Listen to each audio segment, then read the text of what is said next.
Hello readers, welcome back to PJL Books. Today, on Off the Shelf, the topic is NaNoWriMo. Oh, remember to write in November. Yes, November is a pretty auspicious time in the writer's calendar, thanks in no small part to the initiative called NaNoWriMo. Now, NaNoWriMo is an acronym that stands for National November Writing Month. It's a casual initiative in which you challenge yourself to write 50,000 words in 1 month, which is an average of 1,667 words a day.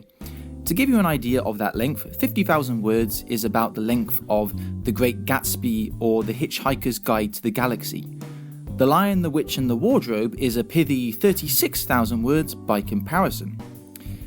Although there is an official NaNoWriMo website where you can declare your progress and sign in to update, you don't have to.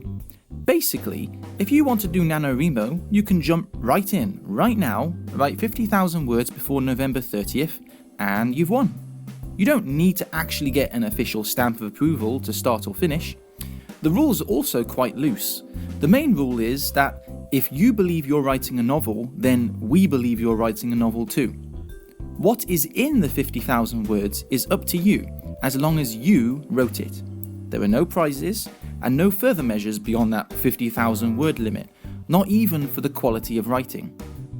Now, as you can imagine, there's a fair few people in the writing and publishing industry that hate NaNoWriMo.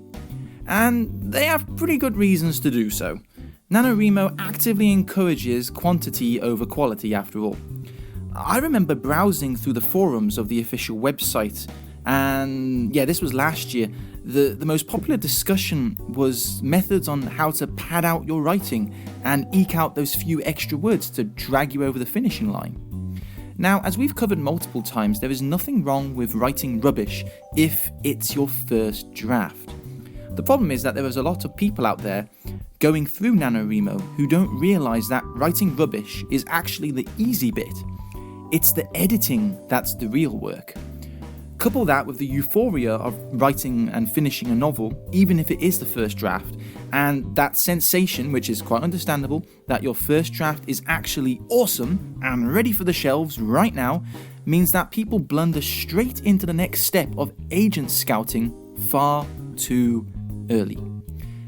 As has been discussed in a previous blog post, agents have a pretty hard time slogging through bad manuscripts as it is.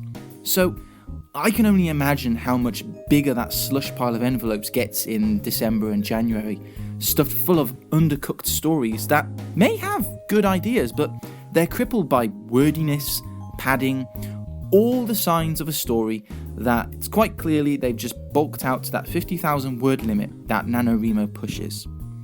The other, slightly more selfish reason is that we writers really don't need any more competition than there already is. It's no secret that readers are becoming a rare breed, or at least that's how the myth goes, let alone frequent readers. And having a growing pool of writers fighting over the attention of a shrinking pool of readers, it just isn't appealing to anyone really.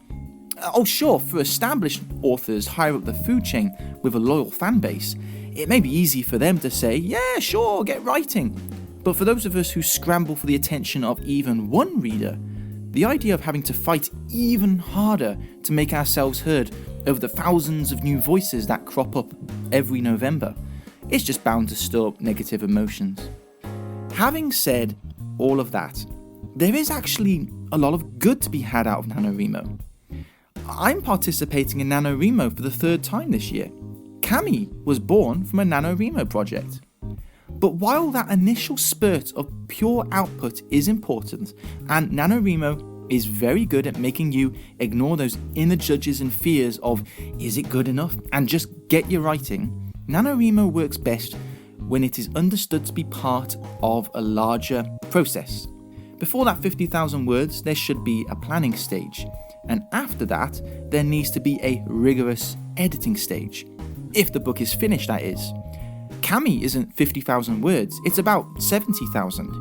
And to be perfectly honest, 50,000 words sounds big, but it isn't as long as you think it is. It usually clocks in at a rather slim 200 pages. If it is understood that there's more writing to writing, then I'm all for it. I don't care if it adds more competition to the field. if that author has ran the full gauntlet of planning, writing, and editing, then they deserve as much of a chance of getting noticed and published as I do. And who knows, maybe that author has that novel, that one that will inspire a whole new generation of readers that we are all so desperately looking for. And that's all from today's Off the Shelf. Thank you very much for listening, readers.